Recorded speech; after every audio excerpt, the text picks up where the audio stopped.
Welcome to I dreams. నేను మీ మాధురి. ప్రస్తుతం మనం లంగర్ హౌస్ దగ్గర ఉన్న సంగం గుడిలో ఉన్నాం. ఈ సంగం గుడి ప్రత్యేకత ఏంటంటే శ్రీరామచంద్రమూర్తి స్వయంభుగా వెలిసిన పుణ్యక్షేత్రంగా మనం చెప్పుకోవచ్చు.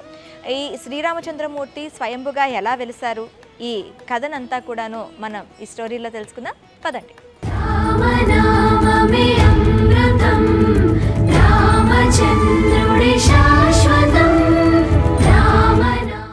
మూచికుందు మహానది అంటే మన మూసీ నది ఇక్కడ ప్రవహిస్తున్న సంగతి తెలిసిందే. ఆ నదికి ఉన్న ప్రాముఖ్యత ఏంటి, అది ఎప్పుడు పుట్టింది, ఎలా పుట్టింది అనే విశేషాలు కూడా తెలుసుకుందాం. नमस्ते जी. वो मूचकुंद महानदी वो तो अभी तो ये टेम्पल की परिवहन में प्रवाहित होता है. वो नदी का हिस्ट्री क्या है, वो कब हुआ है, वो कैसे हो जाए हैदराबाद से जाती है. ये मूचकुंदा नदी ऐसा है, ये भारत की तीसरी नदी ऐसा है जो सूर्य भगवान के विपरीत चलता है. आप कभी भी कोई सा भी नदी के तट पे जाइए तो नदी जो है सो पूरब से लेकर पश्चिम की ओर चलता है, लेकिन ये नदी ऐसा है जो पश्चिम से पूरब की ओर चलता है. एक मुचकुंदा नदी और एक गोदावरी और एक सरजू नदी जो अयोध्या में है. ये तीनों नदी सूर्य भगवान के विपरीत चलता है.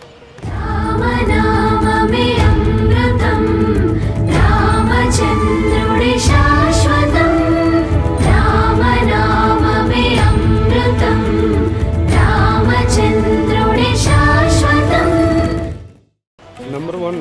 नंबर 2, मुचकुंदा नदी का महत्व ये है, आज भी इस नदी में जो अस्थि विसर्जन करते हैं वो 75% पत्थर में कन्वर्ट हो जाते, 25% हड्डी रहता है.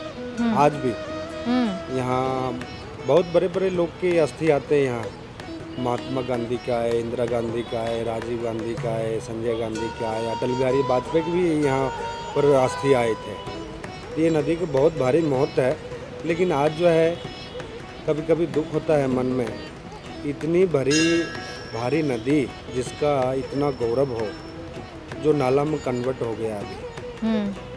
अभी नाला ही है पूरा वो, लेकिन फिर भी महत्व देने वाले महत्व देते हैं.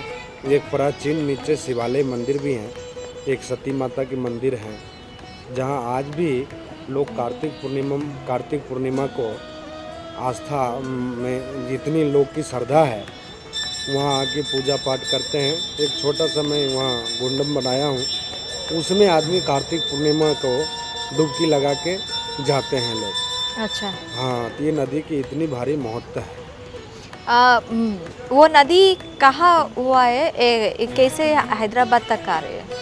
विकाराबाद में अनंतगिरी है ना, वो अनंतगिरी से वो नदी का प्रचलन हुआ. अनंतगिरी से वो नदी चला है. अच्छा.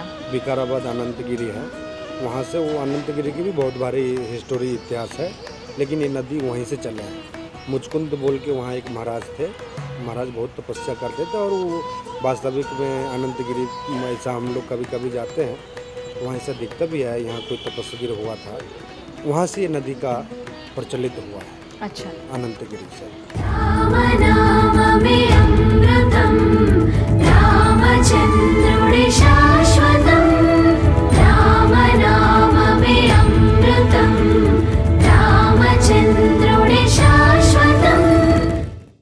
రామదాసు చరిత్ర అందరికీ తెలిసిందే. మరి ఆ రామదాసు వల్లే ఇక్కడ కూడా శ్రీరామచంద్రమూర్తి వెలిసారు అనే సంగతి మనకి ఇక్కడ కథనాల బట్టి తెలుస్తోంది. శ్రీరామచంద్రమూర్తికి ఎలాగైనా గుడి కట్టాలి అని ఉద్దేశించిన రామదాసు తన దగ్గర ఉన్న ఖజానా ఏదైతే రాజు ఖజానా డబ్బులు ఏవైతే జమ అయ్యాయో 3,60,000 రూపాయలతో మనకి భద్రాచలంలో రామాలయం కట్టిన సంగతి అందరికీ తెలిసిందే. అయితే ఆ రామాలయం కట్టిన తర్వాత ఆయన ఖైదు అవ్వటం ఇవన్నీ కూడా మనకు తెలిసిందే. ఎవరిస్తారు అంటే ఎవరి గురించి అయితే నేను గుడి కట్టానో వాళ్ళే వచ్చి ఇస్తారు, అంతవరకు నేను ఇక్కడ ఇలాగే కారాగారంలో ఉంటాను అని చెప్పి రామదాస్ చెప్పడం జరుగుతుంది. అయితే అప్పుడు నిజాం రాజుకి కలలో కనిపించి రామచంద్రుడు లక్ష్మణ సమేత సీతాదేవి వచ్చి మేము ఇగో నీకు శిస్తు కడుతున్నాము, ఆ రామదాసుని జైలు నుంచి విడిపించు అని చెప్పి ఆ నిజాం రాజుకు చెప్పడం జరుగుతుంది. నిజాం రాజు కళ్ళలో నుంచి తేరుకొని అక్కడ చూసేసరికి బంగారం, నాణాలు ఇవన్నీ కూడాను మనకి సాక్షాత్కరించిన ఇది అంతా కూడా హిస్టరీ అంతా కూడా మనకు తెలుసు. ఆ తర్వాత ఏం జరిగింది అంటే రామదాసుకి ఖైదు నుంచి విడిపించమని నిజాం రాజు ఆజ్ఞ వేయగానే లేదు, నాకు ఎవరైతే మీకు కలలో కనిపించి చెప్పారో, మీకు ఎవరైతే శిస్తు కట్టారో వాళ్ళు వచ్చి నన్ను విడిపించి తీసుకెళ్తే కానీ వెళ్ళను అని చెప్పి మొరాయించు కూర్చున్నాడు. అప్పుడు శ్రీరామచంద్రమూర్తి ఆ రామదాసుకి దగ్గరికి వచ్చి, రామదాస నీ భక్తికి మెచ్చాను అని చెప్పి సాక్షాత్కరించి నీకేం కోరిక కావాలి అని కోరుకున్నారంట. ఆ కోరిక మేరకు మీరు నాకు ఇప్పుడు ఎలా అయితే దర్శనం ఇచ్చారో ఆ దర్శనం ప్రకారమే ఇక్కడ మీరు కొలువు తీరాలని చెప్పి శ్రీరామదాసు కోరుకోవటం జరిగిందంట. ఆ కోరుకున్న తర్వాత అందుకనే ఇక్కడ మనకి ఆలయంలో రాముడు లక్ష్మణుడు కూడాను మీసాలతో ఉంటారు. ఇక్కడ మీసాలతోని ఆ రామదాసు కోరుకునే విధంగా వెలియడం జరిగింది.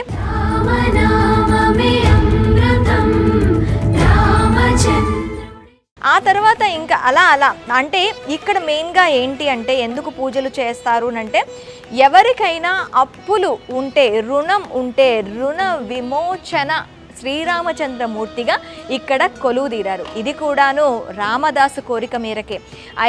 ఎవరైతే అప్పుల బాధలు ఉంటాయో ఆ అప్పుల బాధలు తీర్చే విధంగా, రుణ విమోచన కలిగించే విధంగా ఇక్కడ రామచంద్రమూర్తి వెలేయటం జరిగింది. మనకి ఇక్కడ ఎవరికైనా అప్పులు ఉన్న వాళ్ళు 41 రోజులు 108 ప్రదక్షిణలు చేశారు అంటే వాళ్ళకి మొత్తం అన్నీ కూడా రుణం తీరుతుంది అని కూడాను ఇక్కడ నానుడి. ఇకపోతే ఇక్కడ కార్తీక మాసంలో కార్తీక పౌర్ణమికి ప్రత్యేక పూజలు చేస్తూ ఉంటారు. కార్తీక మాసమే ఎందుకు అంటే ఇక్కడ స్వామివారు స్వయంభుగా వెలిసింది కార్తీక మాసం రోజునే అని చెప్పి అంటున్నారనమాట. కార్తీక మాసంలో ఎక్కువగా పూజలు నిర్వహిస్తూ ఉంటారు. అలాగే కార్తీక పౌర్ణమి రోజు విశిష్ట పూజలు అనేవి ఇక్కడ జరుగుతూ ఉంటాయి. ఇకపోతే మనకి జనవరి 22 అక్కడ అయోధ్యలో ఏవైతే జరుగుతున్నాయో పూజలు కూడాను, ఆ పూజలన్నీ ఇక్కడ లైవ్ టెలికాస్ట్ ఇక్కడ జరుగుతూ ఉంటాయి. దానికి అనుసంధానంగా ఇక్కడ రామచరిత్ర మానస్, తులసీదాస్ చరిత్ర, అలాగే హనుమాన్ చాలీసా ఇలాంటివన్నీ కూడా స్తోత్రాలు జరుగుతాయని చెప్తున్నారు. సో ఇంకెందుకు ఆలస్యం, ఎవరైనా అక్కడ అయోధ్యకు వెళ్ళి రాముని దర్శించుకోలే వాళ్ళు ఎవరైనా ఉంటే ఇక్కడ ఆ రామచంద్రమూర్తిని దర్శించుకోవడానికి వచ్చి తరిస్తారని కోరుకుంటున్నాం. మరొక ఇంట్రెస్టింగ్ అంశంతో మేము ముందుకు వస్తాం. Stay with us.